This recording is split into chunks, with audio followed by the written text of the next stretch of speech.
Hello, welcome to Kim and Friends, where we laugh through the chaos, cry whenever the hell we feel like it, and always keep it real. Because as women, the conversations we have and the stories we share behind closed doors need to be heard out in the wild.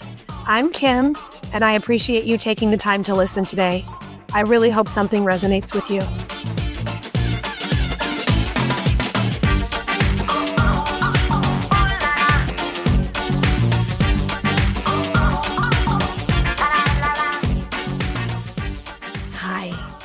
Good morning. My voice is horrible. Literally just woke up. Still had my headband on because I was going to wash my face and brush my teeth, but all this stuff I want to say has been like building in my brain all week long, and I was standing in my bathroom and I was about to like do my morning routine, and I was like, nope, stop what you're doing. Record right now. So here I am. Teeth are wearing sweaters, coffee mouth, headband on.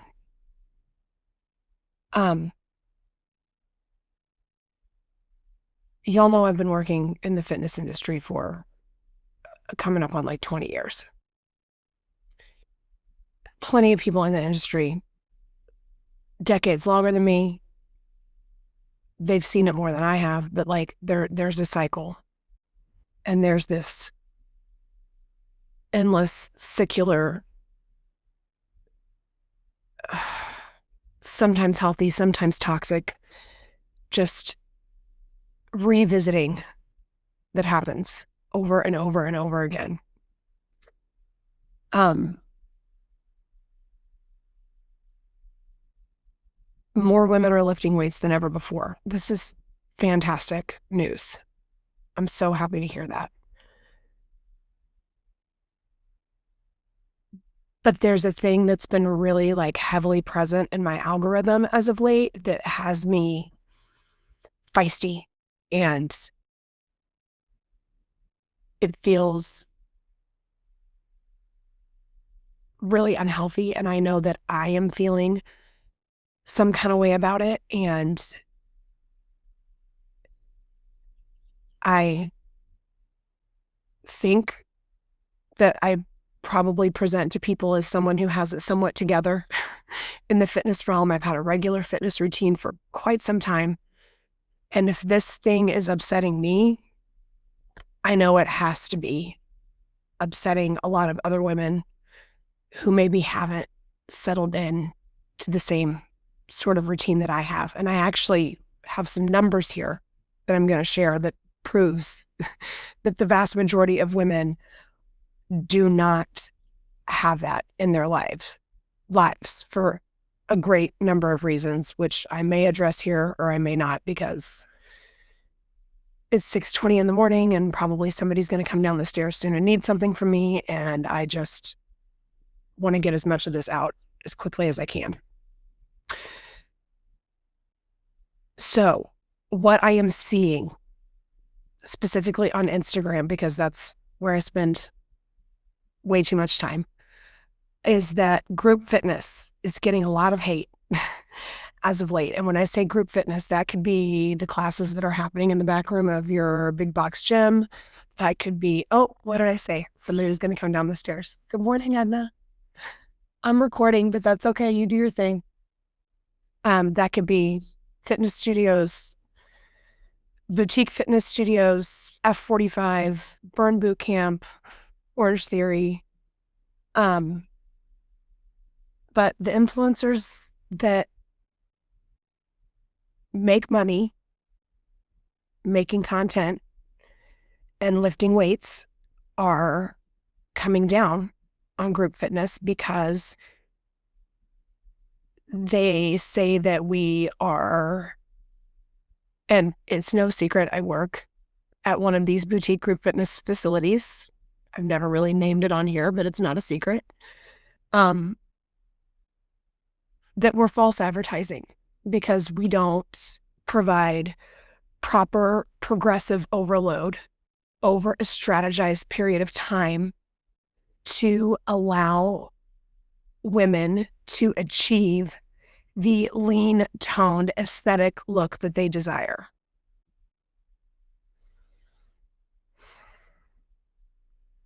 So many things to say here.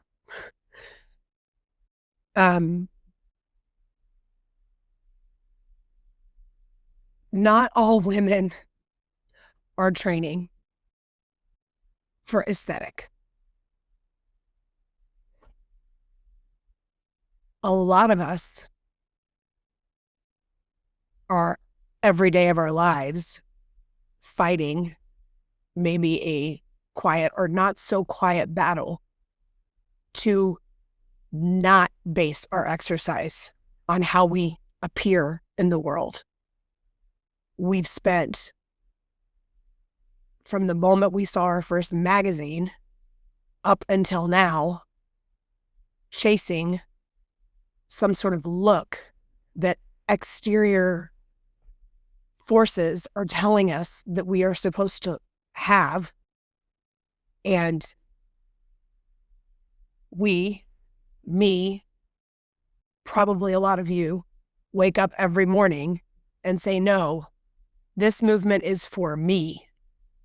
This movement, in whatever form it comes, group, cardio, weights, dance, walks, freaking yoga, whatever you choose to have joy in movement in your body, is for how my head feels, how my heart feels, how my confidence level is, how much patience I can muster today.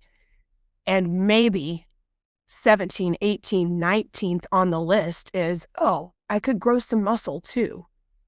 And I am not here to yuck anyone's yum. I am proud of all women, period. You have value and you are important to this universe simply because you are here, period.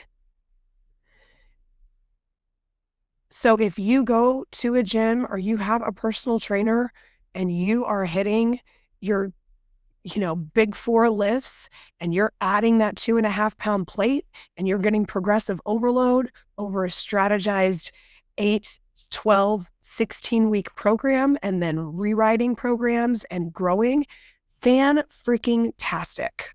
I am so happy for you.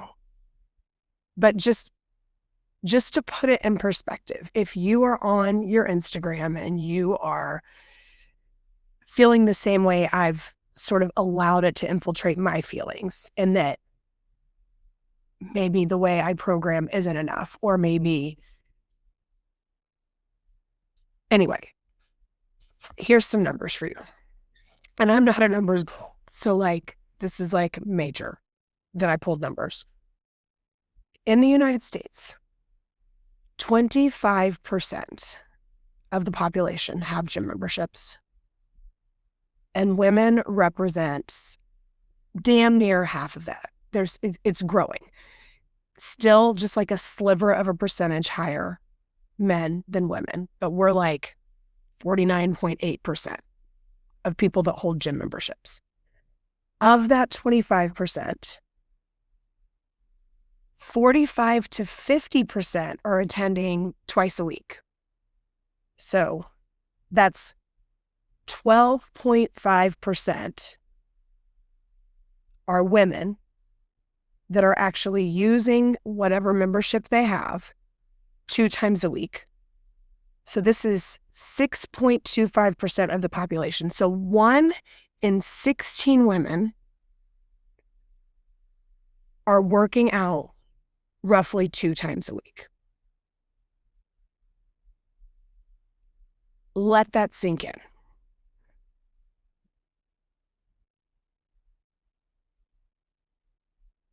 Where are these other women?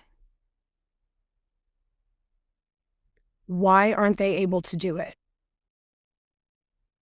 Are they doing it at home? Are they doing it outside of what would be considered having a gym membership? Yes, there are people that are doing that. Again, I am not here to yuck anyone's yum. But those women are the ones that I think about all the time. I want them to find ways to move their bodies in a way that brings them joy. And I'm sure their algorithm looks a little different than mine. But to all of those women who have gym memberships they don't use, or have joined countless gyms and canceled, or feel intimidated, or not enough, or unworthy, or I hate to say it, but have even actually been like bullied or talked down to or treated poorly in these environments. God, my heart goes out to you. And I want to train you. And I want to see you. Why can't I? Well, here's something to consider.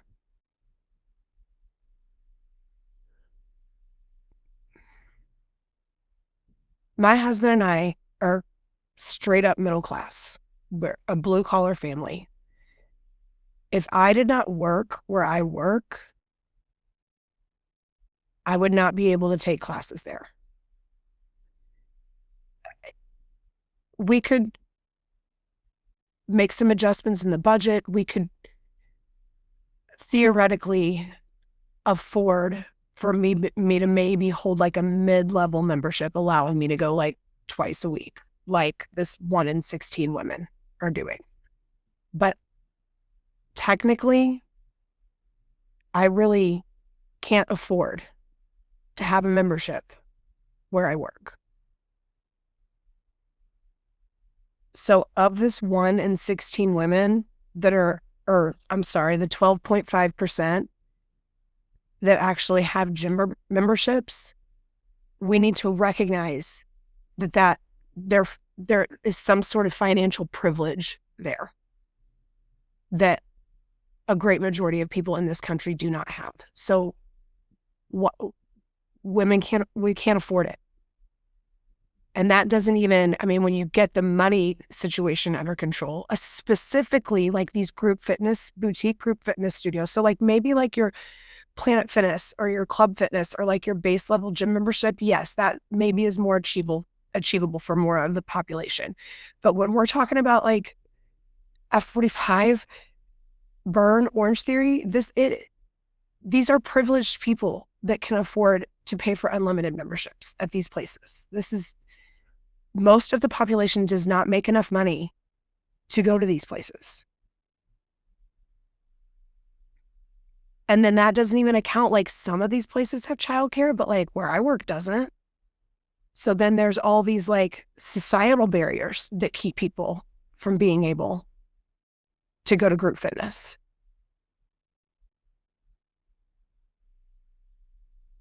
That pool of women, that's who I want to train. That's who I want in my studio, or that's who I want to be able to create a studio for them to come to. So when I see my social media telling this 1 in 16 women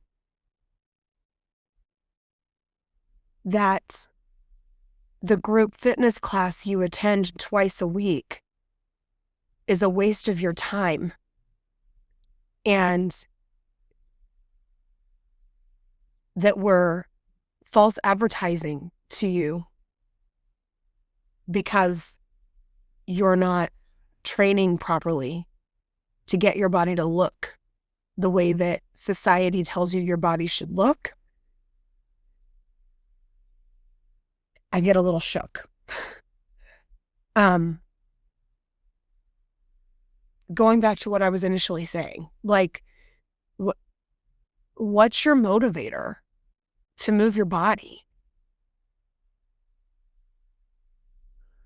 Because I try every day, every morning when I get up and I lift my shirt up and I look at my stomach in the mirror, I'm like, your stomach's beautiful. Your stomach's beautiful. No matter what size it is, no matter what level of bloat you're at today, I know I'm not the only woman who is doing this. When you can shift your motivation to what brings you fulfillment, to what brings you contentment, to what brings you peace, and not what you look like or how defined your arms or your abs are or how thin your legs are, that is so much more fulfilling and so much less hard, because it's never easy to make it a consistent practice. And what group fitness provides is, for one, a slightly lower barrier of entry financially, still expensive, but less expensive than hiring a personal trainer. And the vast majority of women don't have the knowledge or the access to know how to go in and program themselves or know how to have the right form. So you need a professional, you need a support system to teach you how to do those things.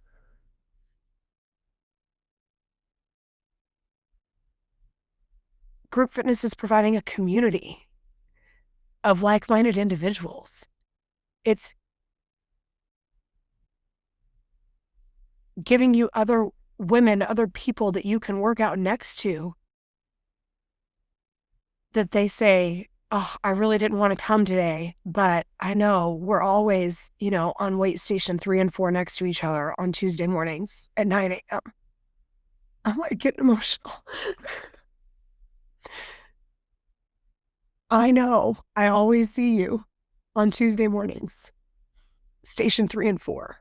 I wanted to hear how your kid's soccer game was this weekend. I wanted to show up for you even though I couldn't show up for myself. Tell me there's not value in that.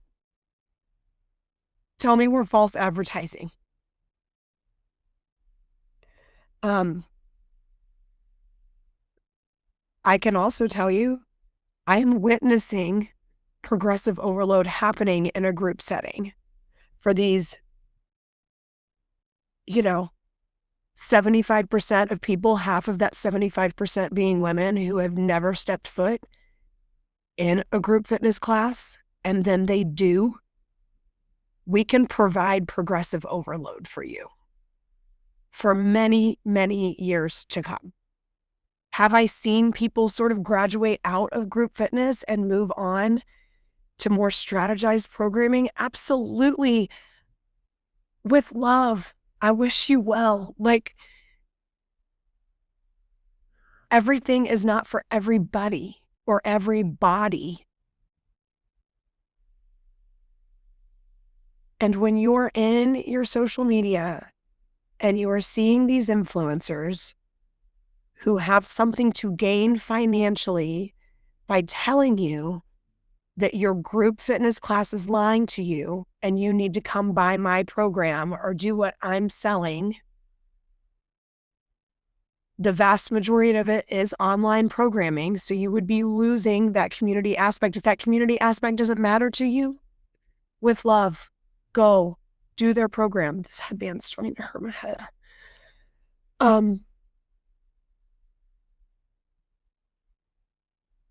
But if you are this 1 in 16 and you are attending a group fitness class roughly 2 times a week, you're fucking winning, woman. So don't let social media get it twisted. It looks like everybody's doing all the things, and it makes you feel like you aren't doing enough things. You are doing enough things. You are doing enough things. Okay, so then here's another piece of this. Relentless pursuit of self-improvement is not just about physical movement. There is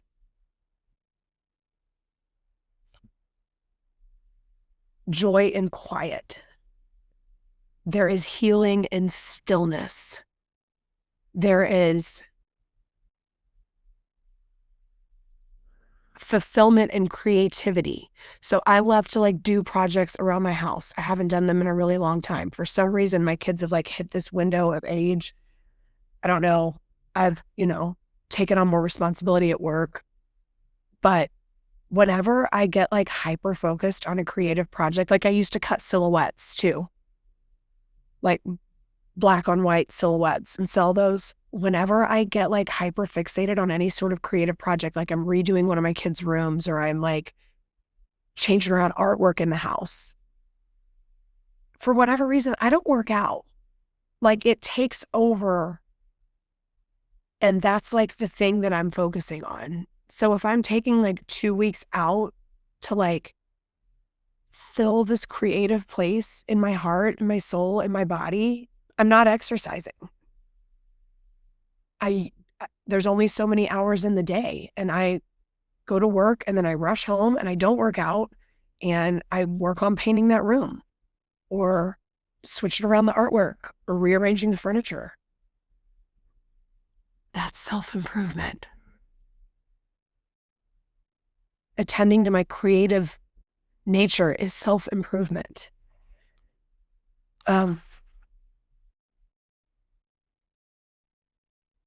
Stillness and contentment is absolutely goal-worthy. Community is worthy of your time.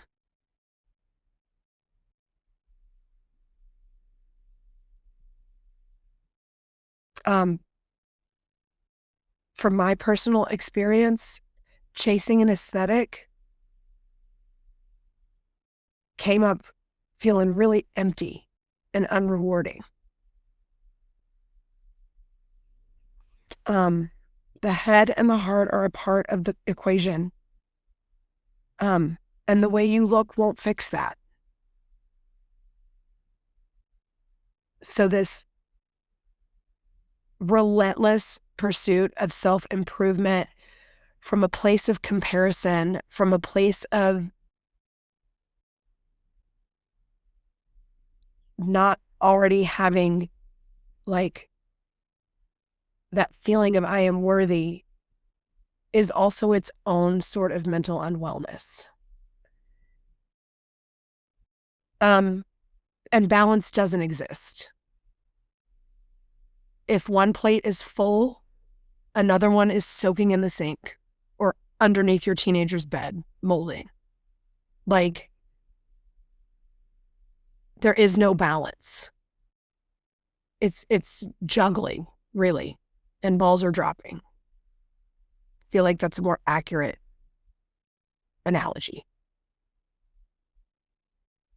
And I just want to finish with a couple of words that aren't my own. There's been some other things on social media that have been more positive, that have been, in my algorithm as well. So I'll also say, when you have somebody in your algorithm that pisses you off, don't even think twice. Remove them, delete them. If you're not following them already, just block it. If you follow them, unfollow them.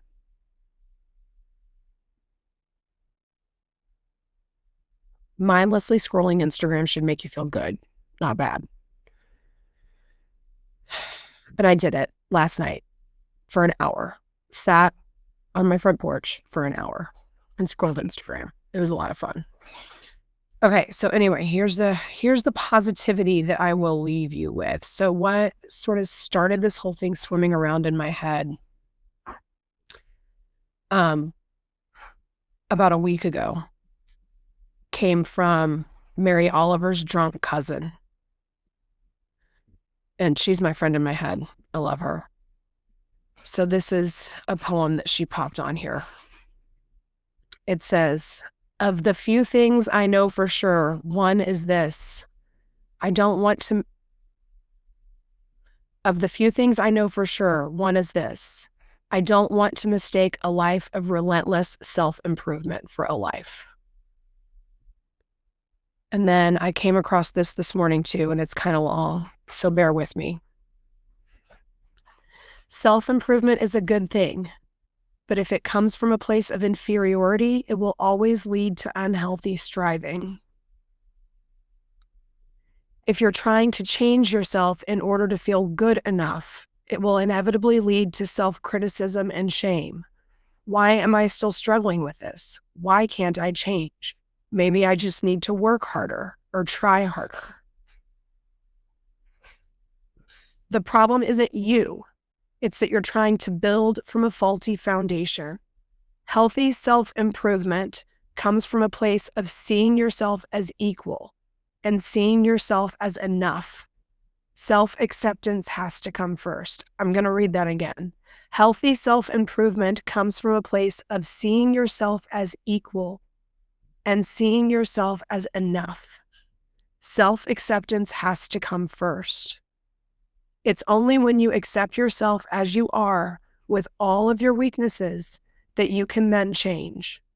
Change rooted in self-acceptance lasts. Change rooted in shame does not. Often we worry that if we focus on self-acceptance, that it will lead to complacency. We'll get too comfortable and nothing will ever change. In fact, the opposite is true. Unconditional acceptance makes it easier to grow and makes the changes we want to make in life. Unconditional acceptance makes it easier to grow and make the changes we want to make in life. Self-acceptance and self-improvement are not mutually exclusive. We need them both in order to live happy and fulfilling lives. Two things can be true.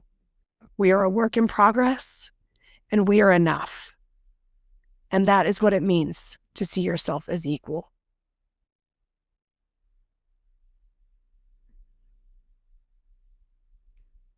And that was, I need to tell you who that was. That was from the social therapist at the.social.therapist. So the social therapist and at Mary Oliver's drunk cousin. So their words were really healing and helpful for me this week. So that's what I'm going to leave you with on this Tuesday. And that half of 75% of women that aren't working out anywhere or aren't working out in a gym setting, I want to find you. You're my people. Even if you're not working out with me, I want to figure out what makes you tick and what makes you want to move, and I want to find a way for you to be able to do it. I think about y'all a lot. Anyway, much love. See you next week.